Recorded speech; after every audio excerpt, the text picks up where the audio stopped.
Media మిత్రులకు నమస్కారం. 2014 తర్వాత 2014 కన్నా ముందు నేటి కాంగ్రెస్ ప్రభుత్వ పాలనను మనం బేరీజ్ చేసుకుంటే 2014 ముందు తెలంగాణ అన్ని రంగాల్లో వెనుకబడి ఉన్నటువంటి తెలంగాణను గౌరవ కేసీఆర్ గారు ముఖ్యమంత్రిగా బాధ్యతలు చేపట్టిన తర్వాత ఒక్కొక్క రంగంలో పురోగతి సాధిస్తూ అన్ని రంగాలలో దేశంలో మొదటి స్థానంలో తెలంగాణ రాష్ట్రాన్ని నిలిపినటువంటి విషయం మనందరికీ తెలుసు. ఒక్కొక్క రంగాన్ని తీర్చిదిద్ది 24 గంటల నిరంతర ఉచిత విద్యుత్ కానీ, వ్యవసాయ రంగాన్ని ప్రోత్సహించాలనే ఉద్దేశంతో రైతు బంధు పథకాన్ని ప్రవేశపెట్టి సంవత్సరానికి 10,000 రూపాయలు అందించినటువంటి తీరు కానీ, నీటిపారుదల రంగంలో పెండింగ్లో ఉన్నటువంటి ప్రాజెక్టులను పూర్తి చేసి కాళేశ్వరం లాంటి ఒక పెద్ద ప్రాజెక్టును పూర్తి చేసి నల్లగొండ జిల్లాలో తుంగతుర్తి, సూర్యాపేట, కోదా నియోజకవర్గాలకు నీరు అందించే ఆ ప్రాంతాన్ని నీటిపారుదల రంగంలో సాధించినటువంటి అభివృద్ధి కానీ, గురుకులాలను స్థాపించి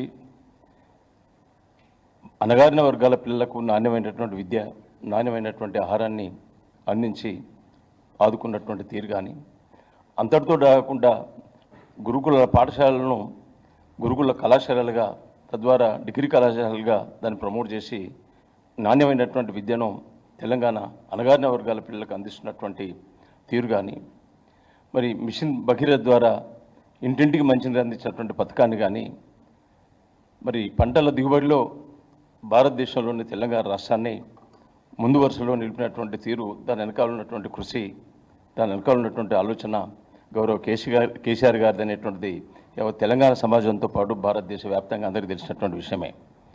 మరి సంక్షేమ రంగంలో కనుక చూసినట్టయితే 200 రూపాయలు ఉన్నటువంటి పెన్షన్ని 2,000 రూపాయలకు చేసినాం.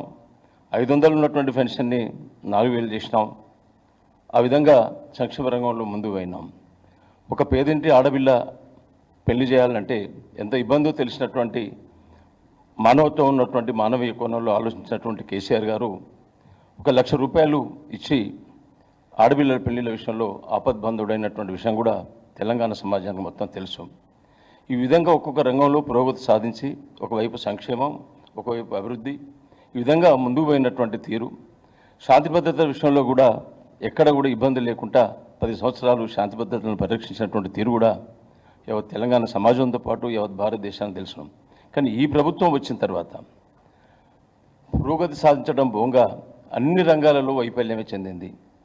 ఆచరణ సాధ్యంగా హామీలు ఇచ్చి ప్రభుత్వంకి వచ్చి మరి 1 ఎకరానికి 7,500 రూపాయలు రైతు పెట్టుబడి ఇస్తా, రైతు భరోసా పేరు మీద అని చెప్పిన మీరు 2 కార్లు ఏడ సరిపోతాయి, 3 కార్లు ఇస్తా, 15,000, 7,500, 7,500 లెక్కన 22,500 రూపాయలు అందిస్తా అని చెప్పినటువంటి మీరు ఇవ్వవలసినటువంటి 10,000 కూడా ఇవ్వలేనటువంటి నిస్సహాయ స్థితిలో ఉన్నటువంటి మిమ్మల్ని ప్రజలు గమనిస్తున్నారు, అర్థం చేసుకుంటున్నారు అనేటువంటి విషయాన్ని.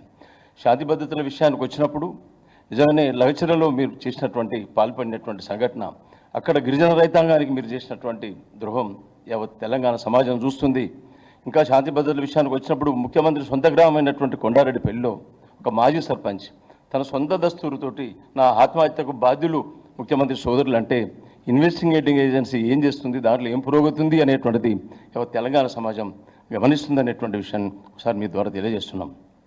అదొకటే కాదు, మరి కోమటిరెడ్డి వెంకటరెడ్డి రాష్ట్ర రోడ్డు భవనాల శాఖ మంత్రి మాట్లాడినప్పుడు జగదీశ్వర్ రెడ్డి గారిని కంపేర్ చేసుకునే దాంట్లో మీకు జగదీశ్వర్ రెడ్డి గారికి ఏ విషయంలో పోలిక ఉంది?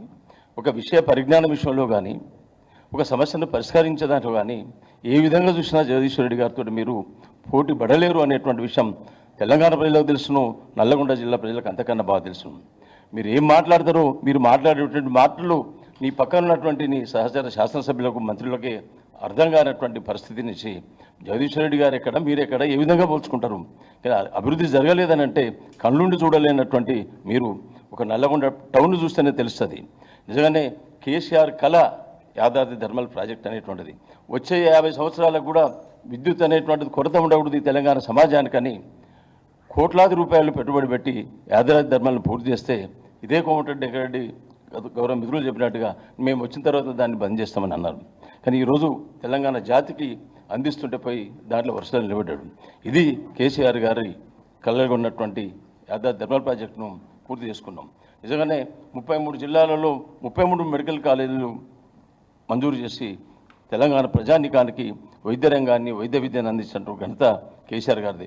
ఏ విధంగా చూసినా గత కేసీఆర్ ప్రభుత్వాన్ని, నేడు ప్రభుత్వాన్ని చూస్తే మీరు చేస్తుంది వైఫల్యాలు, కేసీఆర్ గారు చేసింది పురోగతి. తెలంగాణ సమాజాన్ని అన్ని రంగాలు అభివృద్ధి చేసి దేశంలో మొట్టమొదటి రాష్ట్రంగా నిలిపిన విషయాన్ని తెలంగాణ ప్రజలు గమనించవలసిందిగా విజ్ఞప్తి చేస్తున్నాం.